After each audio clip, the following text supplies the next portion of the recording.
Goeiedag, my familie hier in Alleval Noord. Op grond van hierdie ramshoring, hierdie shofar wat geblaas is, dis 'n oproep tot aksie. Ek nooi julle na ons erediens Sondagoggend 9:30 hier by Kainos gemeente, 1 Nuwe Straat, Alleval Noord. En ek nooi julle om te luister wat die skrywer van Hebreërs vir ons sê, hier in Hebreërs 10 vers 24. Hy skryf: laat ons ook daarop toelê om mekaar aan te spoor tot liefde en goeie dade, sonder om ons eie samekoms te verwaarloos, soos sommige se gewoonte is. Laat ons eerder mekaar aanmoedig, soveel te meer, nog so na mate julle die dag sien naderkom.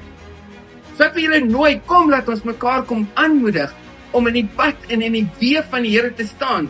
Ons staan op moeilike tye, ons staan in tye wat die aanvalle ewig is.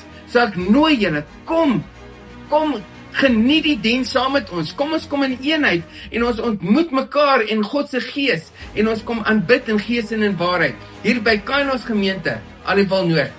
Sien julle Sondag.